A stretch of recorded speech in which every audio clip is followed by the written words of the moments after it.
Well, hello, everybody. Let's see. We want to do a little audio and visual test here before we get going.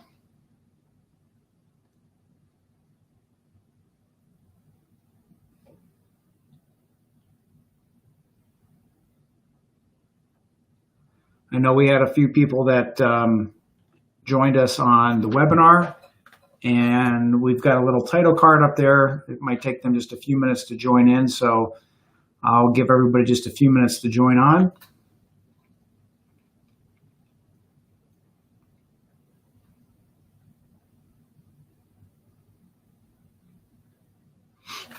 Okay.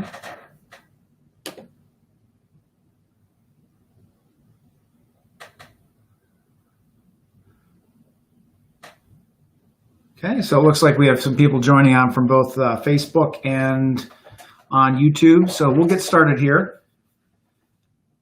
If you have a question, go ahead and post it on your chat, and I can answer that maybe even as we go along. If we're on a certain slide and you have a question, go ahead and post it. Some of the questions I might have to wait till the end, depending upon what the question is, but I'll do the best I can. Okay. Let's give it one more second here. We'll have a few more people jumping on.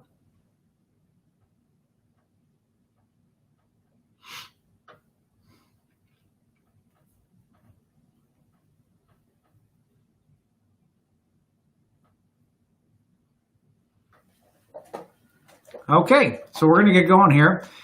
And today we're really talking about Social Security.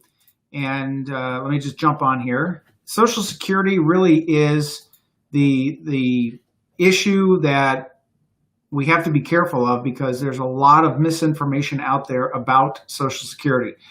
And I'm going to give you a little bit of a history on Social Security. Just want to make sure we're live. We're getting some chats in here. Just make sure that we got good audio.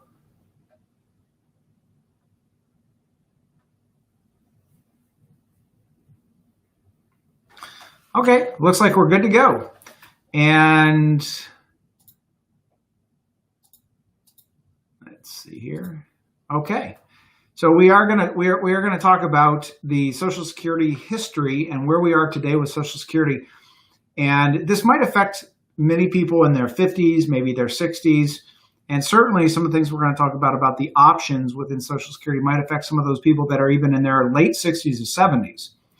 Now, I will tell you, because it's been a while since I've been doing this, I've seen Social Security do a lot of what the government has done in the form of taxation to retirees, in that what they will do is they will raise the income base and they will tax people more, but they will change the way that people get taxed on it. So in other words, let's say that next year they've got a $130,000 base. And what that means is that you will earn up to $130,000, and that $130,000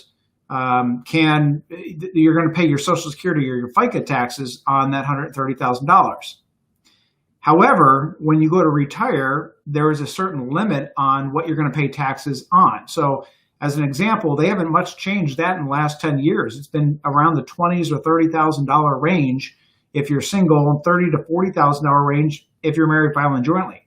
And what that means is that if you have, say, $30,000 to $40,000 of net income, which I'm going to explain how that's configured in just a minute, then they're going to tax you on the Social Security. So one of the things I really want to bring to everybody's attention is my deep distrust of the misinformation that I find that is out there. Let me give you an example. Yesterday, I read an article from a very well-known financial planning professor. He was advocating that people take money out of their 401k, they pay the tax on it, they take it out of the low rate of return that they might have it invested in the 401k, and they use that to pay off their mortgage. And the disturbing thing when I read this article is I thought he is a very well-known financial planning professor, except he doesn't explain everything in detail. So in other words, he was using an example where he takes out the money from the 401k and he pays tax on it. He talks about the tax recovery period, which is, he's basing this over 30 years. He uses the example of a 65-year-old person. So his conclusion was it would make a lot of sense for a 65-year-old person to take money out of their 401k, pay off a mortgage, because it would make X number of dollars in 30 years. Well, I don't know where his mind was with this article, but the bottom line is in 30 years, when a person is 95 years old, I don't think that they're really that worried about a break even at 95 years old, which is going to be part of our discussion today, because I also find that a lot of insurance agents masquerading as financial planners, annuity salesmen masquerading as financial planners, have this little sales technique where they're telling people to delay their Social Security. Now, again, this is purely a annuity sales play. I've read some of the things that clients have brought me that they've been proposed, and it's preposterous. It's just absolutely unbelievable, because they're trying to sell an annuity and they're saying, hey, look, you can wait until Social Security, or you can push Social Security to age 70. But if you buy this annuity, it can pay you this much money between this period of time and this period of time. Well, it's a sales play. There's no mathematics that goes into it. There's a mathematical computation that you deliver from a software that is built by the insurance company. So I'm here to kind of dispel a lot of these myths and really give you much more of what I would say the ugly truth, because it's not all what you'll read in these Social Security calculators. Now, with that in mind, let's jump over and I'm going to kind of go through each of these with you. And again, if you have some questions, you should, if you're on Facebook, there's a chat thing on the side. If you're on YouTube, it has the same idea. Just go ahead and just put a chat in there. It'll show up on my screen and I might be able to answer it along the way. All right, let's get going. And we're going to talk really about the Social Security basics. So it's going to take me just a few minutes. I promise you, I'm not going to bore you with all the details of Social Security, but it's a good understanding. It's a good point to start with a basic understanding of how it works. So Social Security, as they started finding out that they were going to go broke, and I don't even know what the recent statistics are, but I know when Social Security was first created, there was 3 people working to keep one person retired. And last I looked, it was somewhere around 120 to 130 people working to keep one person retired. So again, I don't know what that current statistic is, but as that started to happen, Social Security, in order to save themselves from going bankrupt, had to increase the amount of time that it would take for you to get your Social Security. So as you can see, when you were back in the 40s, if you were born in the 40s, your full retirement age, and you're going to hear me refer to that quite a few times here, about full retirement age was 66. Well, then if you were born 1960 or later, well, then it turned over to age 67. Now, there are a lot of things that Social Security added in over the years. When it was originally created, it was the idea that there was going to be social insurance in order to protect those people that were retired, primarily because during the Great Depression, we didn't have this kind of Social Security system. Remember, this was put into play around 1933. So now there's a spousal benefit, and it says when a spouse retires, and I'll go through the details, they can get the greater of their own Social Security or 50% of the other spouse. Taking it at age 62 is going to give you 32% of the primary spouse's Social Security, growing up to a maximum of 50% at the full retirement age. Again, I'm just going to cover these things quickly, and then I'll get into the details of what you can do. So death benefits, upon passing, the surviving spouse can claim either the higher of either the Social Security or their own. Now, this means that the lower amount is lost. So as an example, if one of the spouses has $2,000 a month in Social Security, the other spouse has $1,000, or is a total of $3,000. Once that one spouse dies, they get to keep the higher, but they lose the lower. So one of those is going to be lost. So there's what's called a deemed filing. Well, what is a deemed filing? Well, these aren't really prevalent anymore, but I always say back in the old days, we used to have a lot of Social Security techniques that we used to follow, which number one was we would do what's called a Social Security buyback. We would do a file and suspend. We would do what's called a deemed filing. But in 2015, this new rule eliminated the ability for the spouse to take 50% and allow the benefits for the other spouse to accrue at age 70.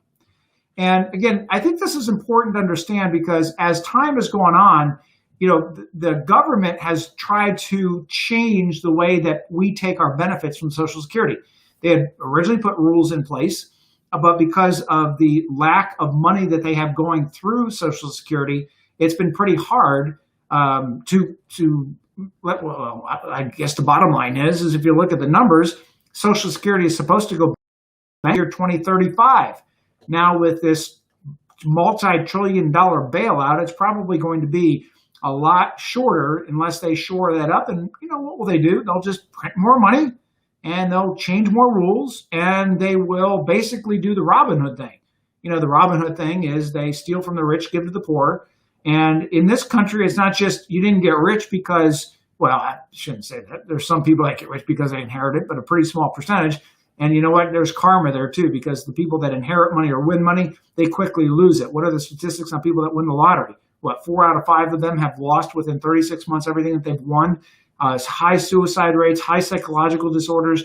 I'm talking about the people that work for the money, that appreciate the money, that are good stewards of the money. Those are the people that have put into this system. And let's not forget, this is called a social insurance program. Social. What that simply means is you're supposed to share with those who have less than you. Now, you're going to see that you might be sharing a whole lot more than your fair share when you look at how Social Security is actually structured. So let's jump back into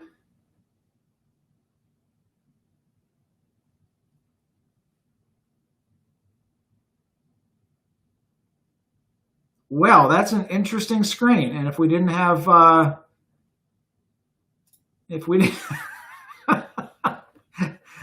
you gotta laugh. I mean, you just gotta laugh. I mean, right now, what are we doing with this whole internet thing? There we go. Okay. I mean, I switched over from the webinars to go to a live stream. I was hoping that would help the issues we were having, but as you can see, I'm sure we're going to be dealing with these issues for a while. Okay, so what I meant is that sometimes we pay more than our fair share. Is the Social Security system is pretty well stacked against us. And if you take a look, it's a triple taxed expense. Why? Well, Social Security, we're going to pay 6.2% of your gross earnings up to an annual limit. That annual limit increases every year. You have no tax deduction on the 6.2%, which means you're paying tax on the tax. If you earn more than a certain amount, you're going to pay tax on that benefit. So as an example, we'll get into a little more detail, but $44,000 for married filing jointly. It's a little bit less if you're individual filer. And then Social Security can also cause IRMA. That's an additional penalty and cost on Medicare.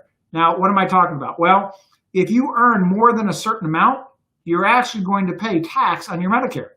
And believe this or not, your Social Security income can actually push you over the income limit to where now Social Security actually causes a penalty on Medicare.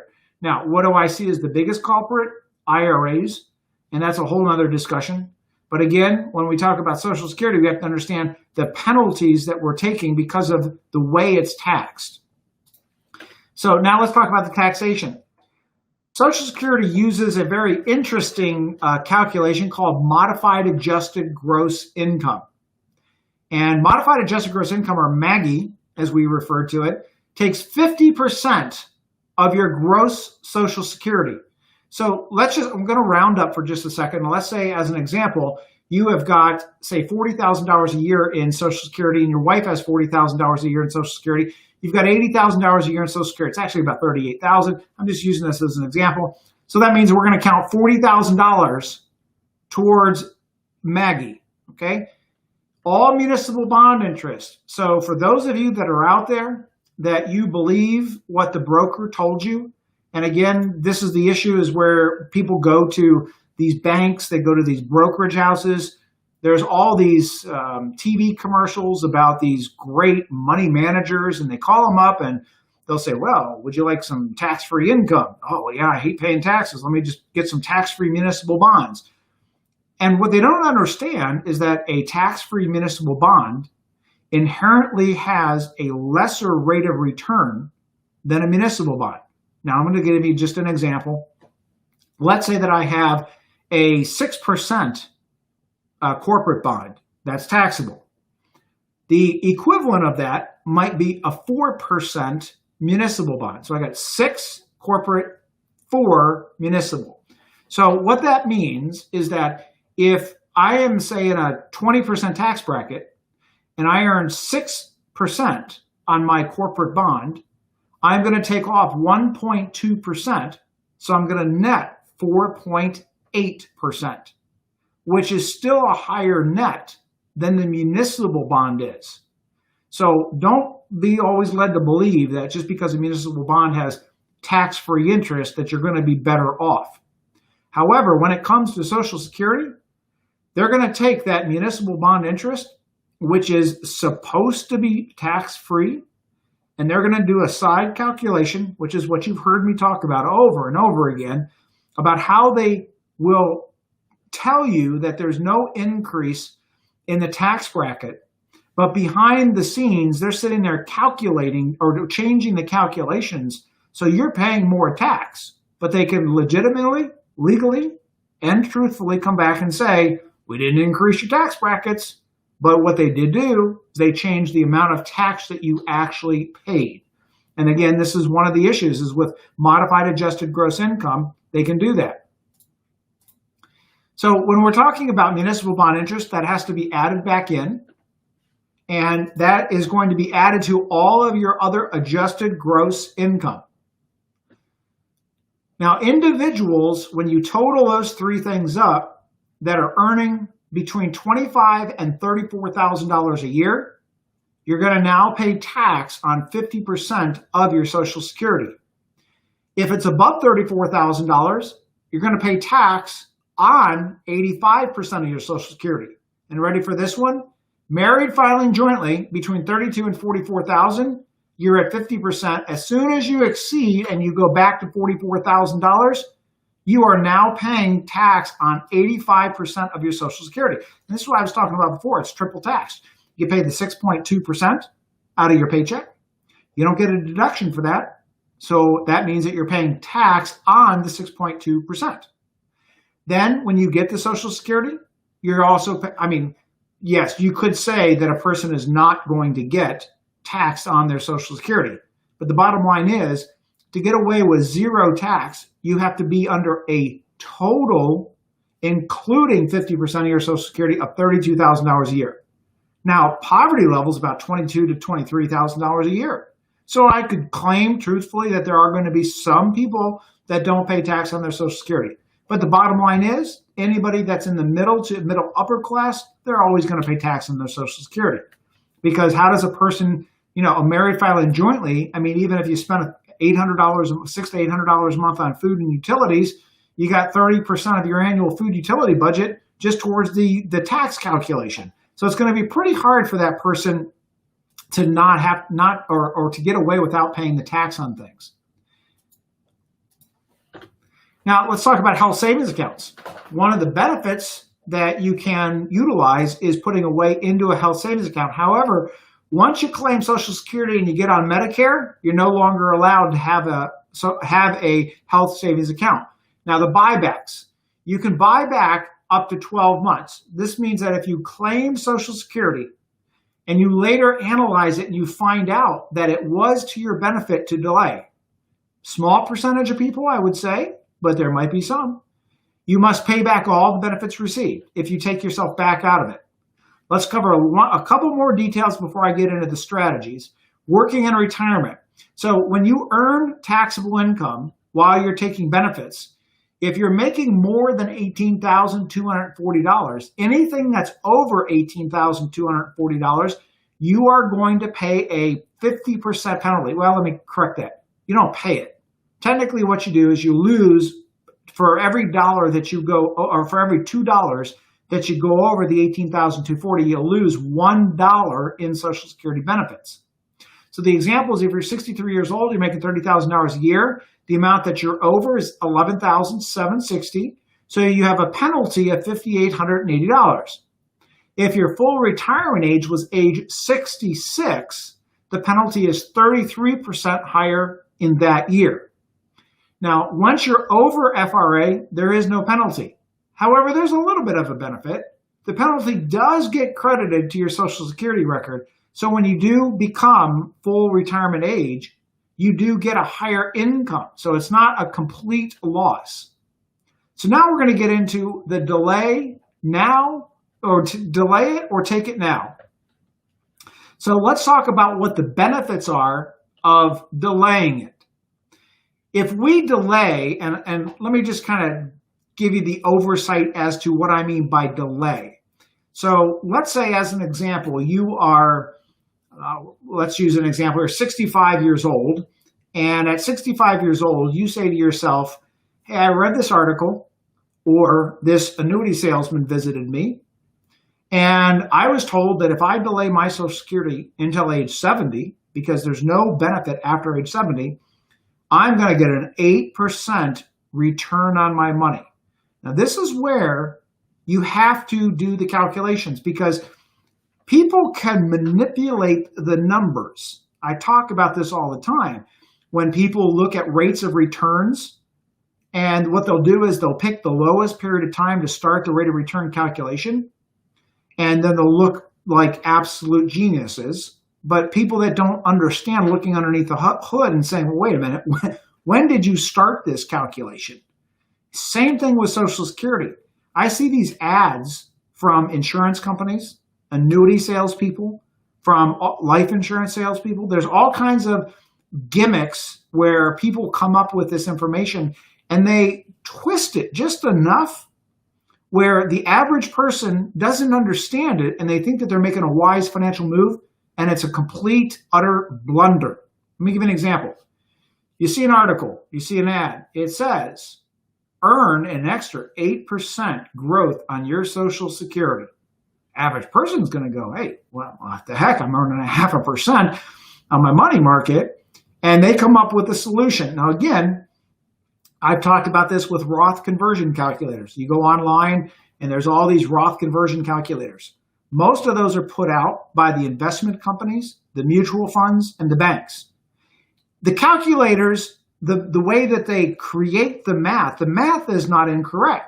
It's just that the calculator is not taking a look at everything that you need to take a look at to make a correct calculation. So people go onto these calculators online and they'll say, oh my gosh, I went on this mutual funds calculator and it says I should absolutely not do a Roth conversion. Then they come see us, we do the calculation, and it's a 99% chance or that they should be doing a Roth conversion. Why? Because the calculator is manipulated to give you an answer. No different than these Social Security calculators. They are manipulated by the people that are creating them to give you an answer. So you can't just say, here's this calculator, here's this outcome. You got to say, who's creating this? Where did this software come from? Is it a completely independent source that has no intention on selling me a product? Is it done by somebody by a company that is not servicing annuity agents or life insurance agents or whoever else is trying to hawk something, right? So again, if I go back to Social Security, yes, there is an 8% increase if you delay till age 70.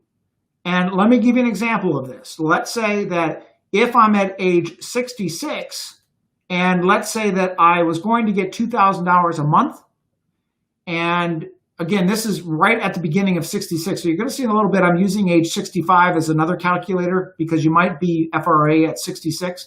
But in this particular case, if you took your retirement at age 66 at $2,000 a month and you waited until age 70 to take your retirement, well, what's going to happen is it's going to go up to $2,640 a month. Now, there are no increases past age 70. However, what we find is the normal break even on delaying is somewhere between age 78 to 82. So the conclusion is you calculate, and calculate. There is no right answer for any one person. And let me put this into mind too.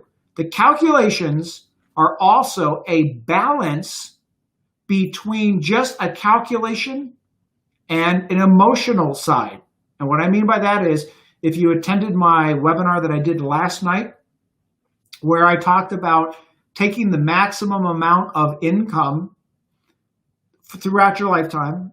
And by the way, if you didn't attend that, you can go on to YouTube or you can go on to Facebook.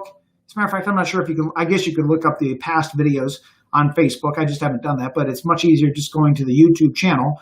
And you can look up those past seminars that I did, the past online educational tutorials. And one of those was learning how to figure out what the maximum amount of income that you can take is on a lineal plan versus a bell curve plan.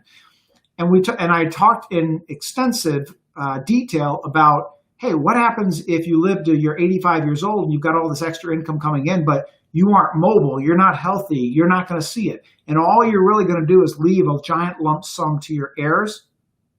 Well, Social Security is actually worse, because if you make the wrong decision, you might be waiting it out, but you don't even leave anything more to your beneficiaries. As a matter of fact, they might actually get a lot less.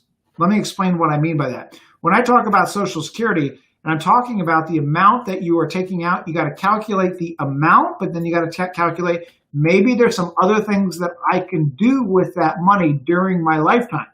Now let me explain a downside of delay.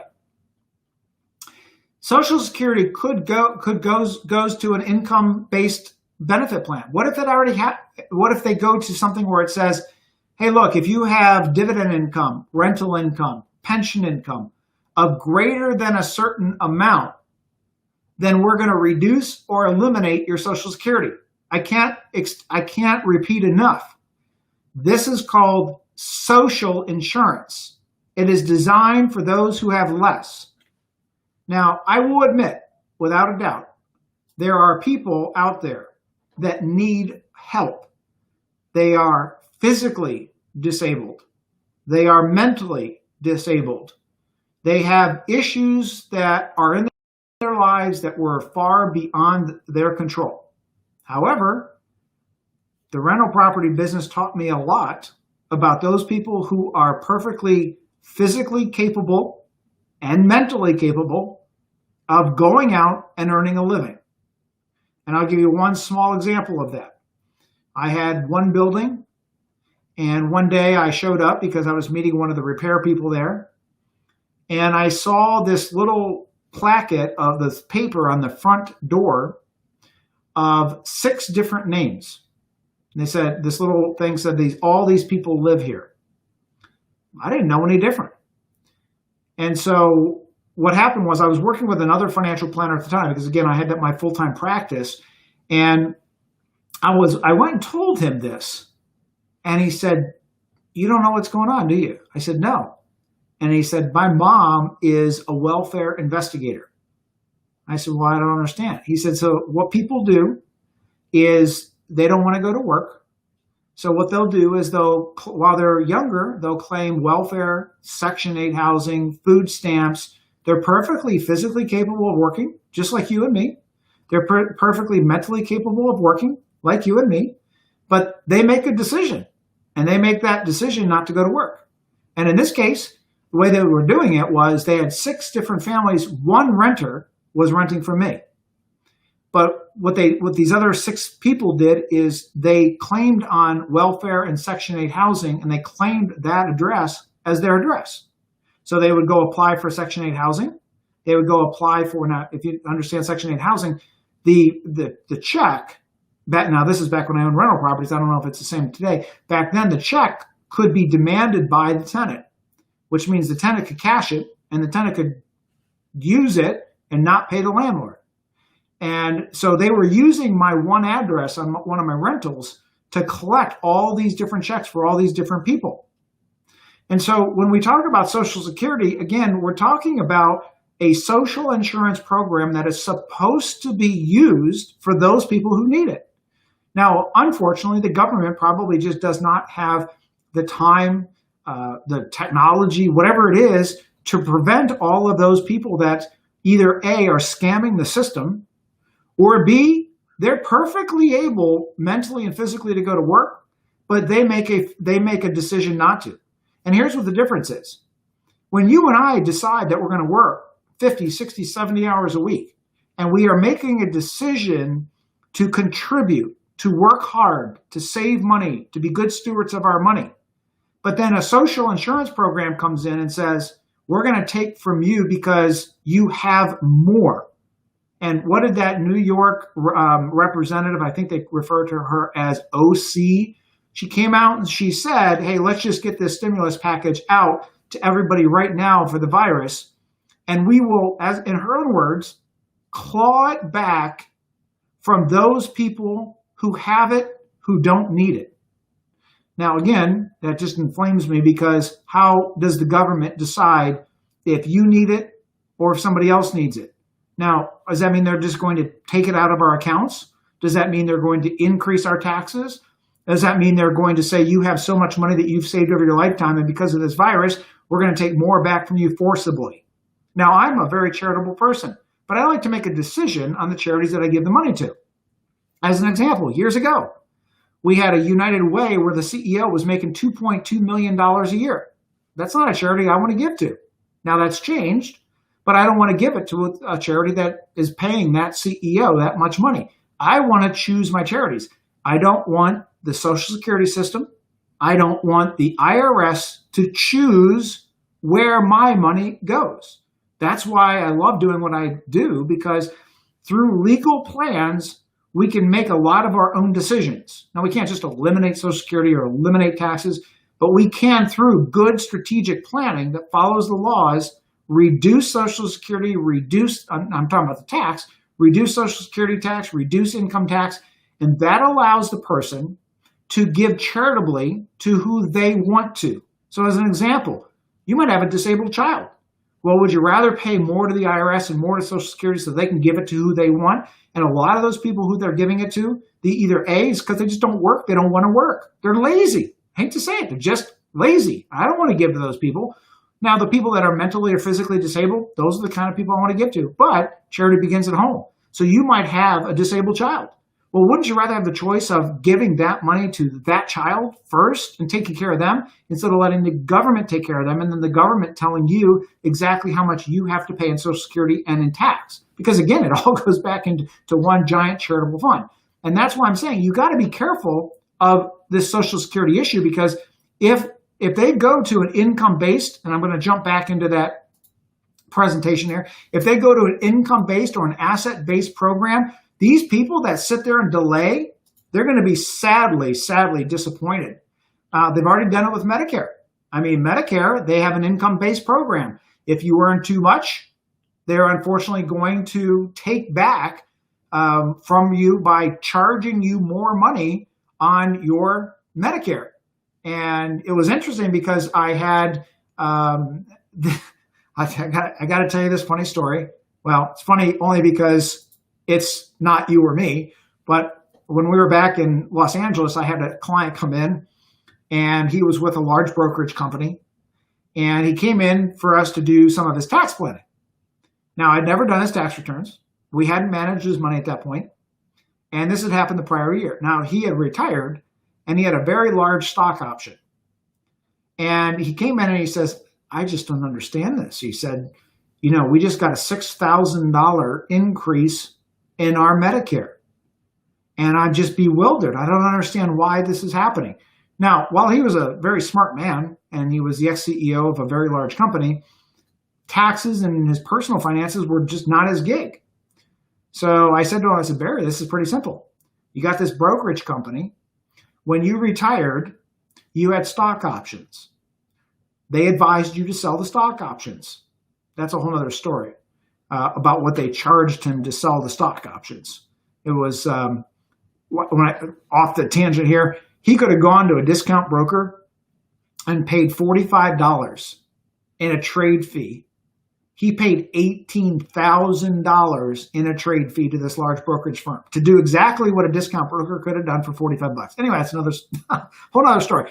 Going back, he comes in, he goes, I can't figure out why my income, my penalty or my Medicare is going up by $6,000. And I said, it's really simple.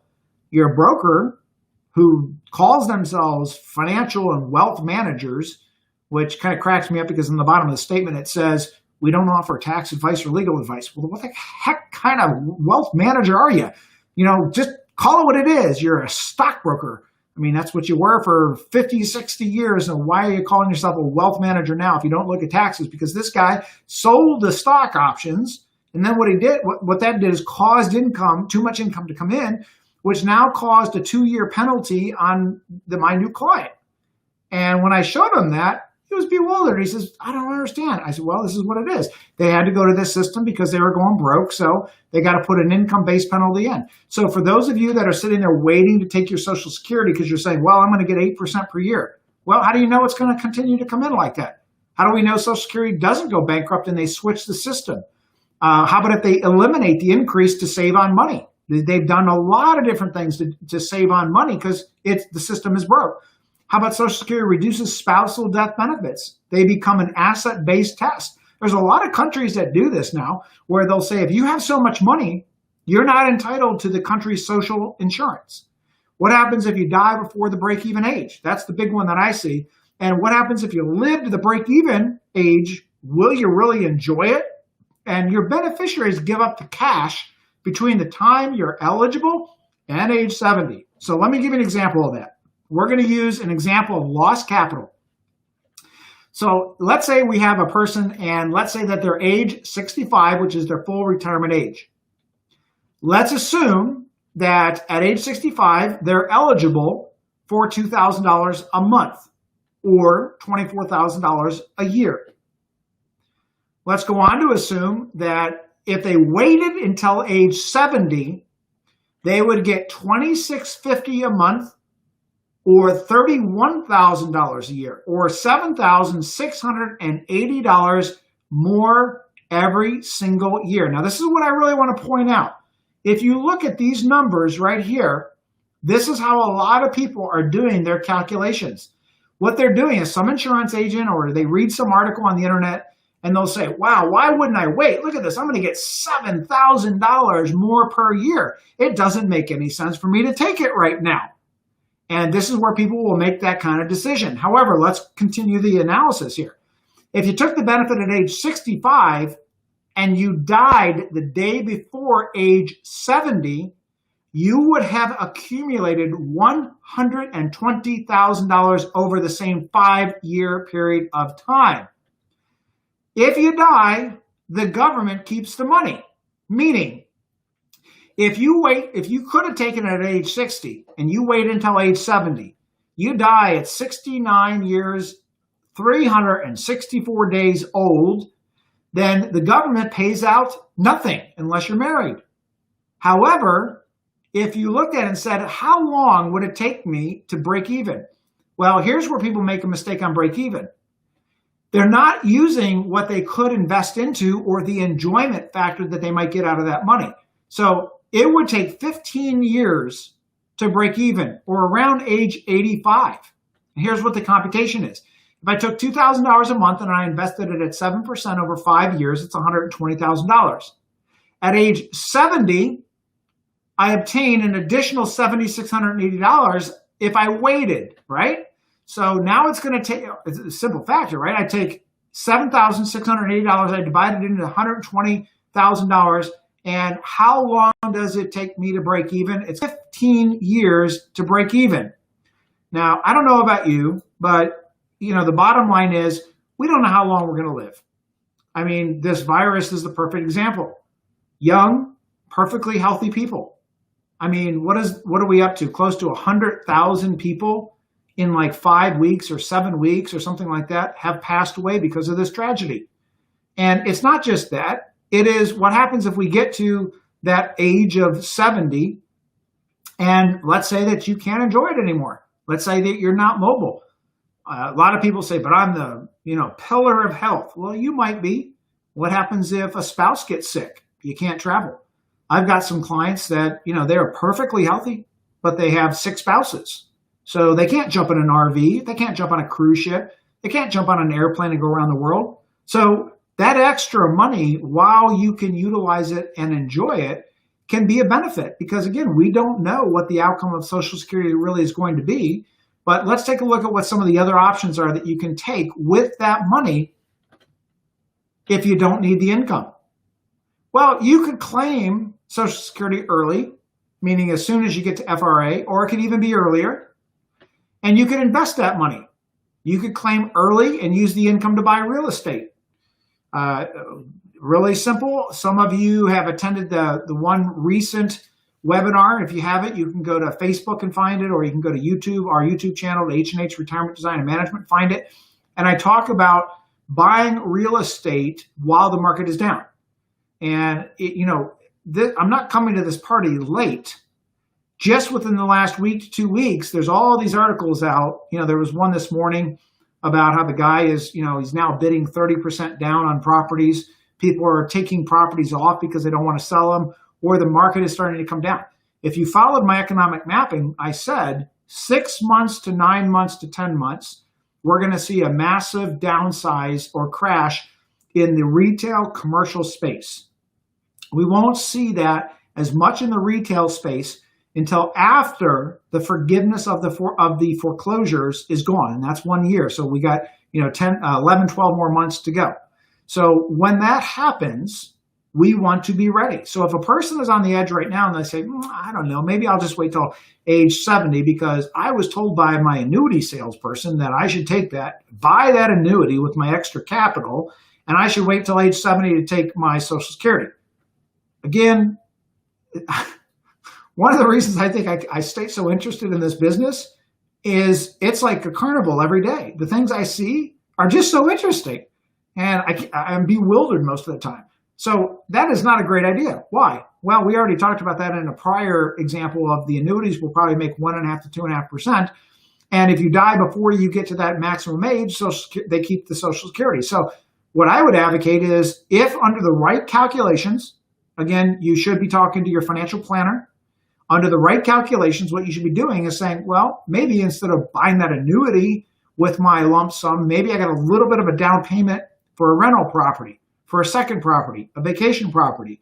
And remember how we talked about it. If you haven't watched that, just go on the YouTube channel and watch the one on real estate, how to analyze real estate. And I talked about figuring out what your income tolerance is. And what I meant by that is if you can't rent it or you have a 50% vacancy ratio, what is that range that you can afford? Well, hey, look, if you're going to get $2,000 a month in Social Security, that right there is a $200,000 property, right? It's about $500 per month per 100,000, right? So you could get, that's $400,000 property with $2,000 a month in Social Security. So look at the options. Don't just look at the small, hey, I'm going to make $7,000 more per year if I wait 5 years. Well, heck, I could have a vacation property. I could enjoy that property. I could be renting that property. I could probably be making an extra $10,000 to $12,000 per year right here, right now, if I just deploy that velocity of money concept. Remember, we talked about that in other words. Velocity of money is taking something and multiplying it more than just what the compound interest is. And there's many different ways to do that, which we've covered in many of these classes. So let me go back to some of the other options that you might have within taking Social Security early. So you can claim and buy life insurance. I have a lot of people that will say, well, what I want to make sure is I have enough money in case I die, my spouse is taken care of. Well, great. If you don't need the money from Social Security, take it out, go buy a policy. Now, please watch the one webinar that I did, which is live on YouTube. And it is the emergency actions that you need to take with your life insurance during the virus crisis. And I go through in there how to make sure that you're buying the right life insurance. You're not getting snookered into something because some insurance agent's going to make some massive commission. There are analysis and calculations that have to go in. But the point is, you might be able to take an extra $2,000 a month. And velocity of money can be done even in life insurance. What I would look at is what if I have $2,000 a month? Now, what most people would do is they would say, okay, I'm going to go out and buy a life insurance policy. I'm going to go get some bids. I'm going to follow Ken's advice. And what I'm going to do is I'm going to find out what the maximum amount of no commission life insurance that I can get for $24,000 a year. Because I don't need the Social Security. I have other income. I got pension. I got whatever it is coming in. I'm just going to try to build up what my family gets when I die, right? That is what I was just talking about within that one level of thinking. Now let's talk about velocity of money. What happens if what I did now was I went and bought leveraged life insurance? What is leveraged life insurance? There are banks that will lend against buying a life insurance. So you can multiply the amount of life insurance that you get. So here's the example. Let's say I'm looking at age 65 or 66. I'm sitting there saying to myself, oh, this annuity guy tells me I should buy his annuity and I should delay my Social Security till age 70. And the way I'm going to fill that gap is I'm going to take this annuity and start taking income, right? Okay, so what's my upside? I make 2% on the annuity, and maybe I make $7,000 more per year if I live to 70, but I don't have any more income, right? Because I assume I didn't need the income. Okay, so now what do? Here's another option. Velocity of money. I take the $2,000 per month. I'm going to go buy leveraged life insurance. So now normally if I went and bid out life insurance, and let's say that the life insurance based upon my age and $24,000 a year, let's say that life insurance I could buy is, I don't know, let me take a reasonable guess, $3 million. Let's say it's $3 million. So what is the difference between just doing it that way and leveraged life insurance? So leveraged life insurance, now a bank is going to come in. And a bank is going to say, what do we have to spend to buy a life insurance policy, either one lump sum or maybe over a short period of time? So let's say for a $5 million policy, the bank figures out that they would have to put up $1 million or $1.5 million in a lump sum. So what the bank does is this. The bank lends you the money, and you're going to take the money. Now, you don't really get a choice. I mean, they're not going to hand you a check, and you get to turn around and do what you want to do with it. In these kind of deals, when you make this kind of leveraged life insurance, the bank does it directly with the life insurance company. So they come out, they give you the medical exam. Let's say you're, the pillar of health. You would have normally qualified for $3 million of life insurance at $2,000 a month, which is the amount of Social Security that I'm saying that you would have gotten it at say, age 65. But now you're going to use the velocity of money. And now what you're going to do is go to a leveraged life insurance company, and they're going to say, hey, we can put $1.5 million into a life insurance policy in a lump sum. Again, use no commission deals or low commission deals or something where you get a good deal for your money. And the annual payment for that loan is $24,000 per year. So you see, the one avenue I have, I can go, I can go right to the insurance company and I can give them $24,000 a year and I get $3 million life insurance. Or the other avenue is I go to the bank. The bank lends a large lump sum of money. They buy the policy up in a lump sum, and I pay the bank back $24,000 a year, right? But the difference is now I have $5 million of life insurance. So what have I just done? By using a creative method, I've turned $3 million into $5 million, which is what my family would get when I die. So again, these are just options that you think outside the box when you're trying to plan, what do I do with my Social Security? Doesn't mean that you just say, hey, I'm just going to throw it in the bank. That's letting money just kind of die on the vine. Well, we could claim early and increase the existing portfolio to a higher model. Well, there's a great example when your financial planner is sitting going through your existing investment model, and they're trying to determine your risk perimeters, that volatility tolerance that we talk about all the time. Now, if you have extra money coming in now versus age 70, you might be able to afford a lot higher volatility tolerance, giving you the ability to take on a much more ambitious type of portfolio. So the goal, what I really want to bring up with you is don't just take what you read. I mean, I did this morning this search just to see if it was still as prevalent as it always has been, which is options for taking Social Security. And there you go. You got all these ads that pop up. Insurance agents, annuity brokers, and they're really crafty now. They changed their name. So you think, I even saw one that was in a .org. And so I thought, oh, well, this one looks interesting. Maybe there's truth. I start digging. I find the owner of it. I do a search. It's an annuity insurance agent. So again, you got to be very information that is out there and all the people that are telling you delay, delay, delay, delay, I'd probably tell you statistically 80 to 90% of the time, we tell people to take it early because there's other things that you can do with velocity of money if you take it early. Now, I do talk about a lot of these things in the book that I wrote back in 2016, and I'll make the same offer.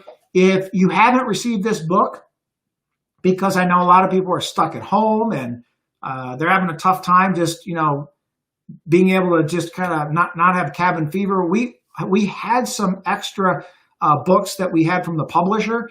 And so I offered, if you want to call in, we'll send you a book. There's no charge. There's no shipping. We're just going to send it to you. There's no strings. We will literally just put the postage on it and send it to you up until the supplies last. I don't even know how many are left. So, there might be 2, there might be 20. Our team has kind of been going in and figuring out how many we have left, and they'll mail it out to you. But if you want one, call in before they're out. And with that in mind, I'm going to sign off, and hopefully this made a little more sense to you. And look, share this YouTube channel with people. Share these live streams. I'm not selling anything. I'm trying to educate you. I'm trying to, while you're stuck at home during this virus crisis, this is a wonderful time to improve your knowledge base. And again, I always tell people, look, knowledge is not the key to wealth and financial stability, because I have a whole that are incredibly intelligent, but they're not financially secure. My parents, great example, super intelligent person. My dad was a PhD, super book smart guy, just had no financial stability whatsoever. So again, it's not knowledge that is power, but it's putting it into action. As we outlined yesterday, you got to have a goal. You got to understand what you want first. Then you put that into calculations, and then you map it out into an actionable blueprint. So again, order the book or call in. Let me put that back on the screen again so you can see it. And this way I'll put it up there for just a few seconds. You can write it down. You can do a screen share. For some reason, if you are just listening to this and not watching, you can email us at admin@hhtba.net, admin@hhtba.net. With that in mind, I'm going to sign off. Have a great night, or whenever you're listening to this, whatever the time of day is, have a great day, great night, and please stay safe. This will be over soon. Take care.